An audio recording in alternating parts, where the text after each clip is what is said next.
Hi there, it's Winter, and this is a video response to Dawnforged Cast on his leadership feat question. Now, although it might be in the core rulebook and the system reference document online, I would say forget about the leadership feat ever existing. It was a stupid idea in 3rd edition and it's equally bad here. It is a mechanical trapping for something that should be role-played. But first let's go over what you get with it. Upon reaching 7th level, you can choose to take the leadership feat. You don't need anything else for it. You don't have to be heroic, social, charismatic. Charisma helps, but it's not required. You can have followers and a cohort. These are devout people who follow you without payment. In fact, they have their own wealth and their own equipment according to the NPC creation rules. Yeah, they don't even take a share of the party experience. So if you have a couple of guys in your group that have this feat, that run around with 50 soldiers each, you get the exact same experience per character than you would without those guys. Can you see where this might be a problem, especially in certain campaigns? Okay, well, why is this a problem then? In an average-sized group, this slows down the action to a great degree. Like Andrew said, it's like having one player with two characters. Sure, you could say that, well, the game master runs the cohort and the followers. Yeah, but guess what? The game master is already trying to keep track of all the other things, the monsters, the terrain, the ongoing effects, all this stuff. And now you want to pile on to that. Please don't. And it's inconsequential who's running those characters. They are devout. They follow the advice and the commands of the player character to their best ability. So imagine someone, God forbid if it's a character that has an animal companion or an eidolon, that's even worse, or can summon a bunch of monsters on their side, more people on the battlefield. It gets ridiculous. Turns take forever.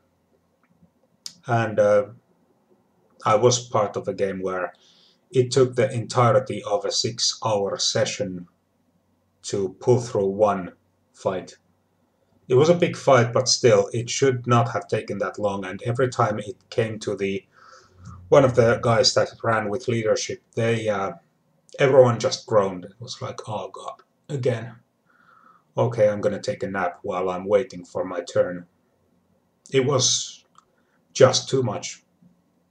It doesn't fit what I'm saying. Not thematically, not mechanically, it's bad. And it's ripe for abuse.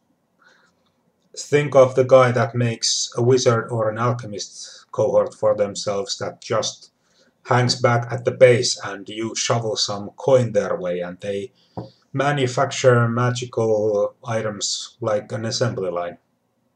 Or healing potions like some kind of a dispensary. Further trivializing the role of magic in Pathfinder, for Christ's sake. You really have to make the extra effort to make magic feel truly special in Pathfinder as it is, and this kind of thing just makes it worse, and I've seen this in play as well. It's just not worth it. You are inviting disaster by allowing this feat. Now I can also testify that if you try running any pre-written modules or adventure paths and allow leadership, those things break immediately. it's just a breeze to go through them. And you know, because they weren't written with an army in mind. And further, I would say that if some player comes to you and says, yeah, but I had this really cool idea that I would have like my character is a paladin and he has like a man at arms that follows him around, and I'm training them to be a paladin like me someday, and they're really like devoted, and just tell that player it's okay, role play it out. You don't need a feat to tell you that your character can have friends or followers or employees or whatever.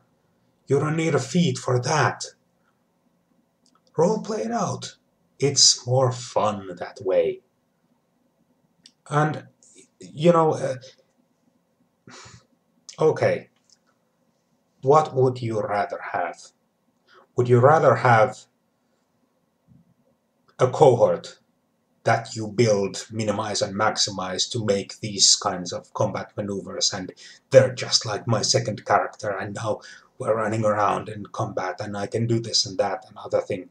Or would you rather have a person in the gaming world that was already existing in it, has a personality, and joins your character willingly to fight for your cause, and is ready at some point to lay down their life for you? Which one of those is far more compelling? Which one makes for a better story? I know what I would pick. And you know, it's just a bad idea in general to have that feat around. It's not required. It's not required. Not necessary. Uh, Throw it aside. Just, you know, if you want to have an army, build one. If you want followers, you know, rally them to your side, like, you know, General Patton or William Wallace. And you know, those are the moments that you will remember, not picking a feat.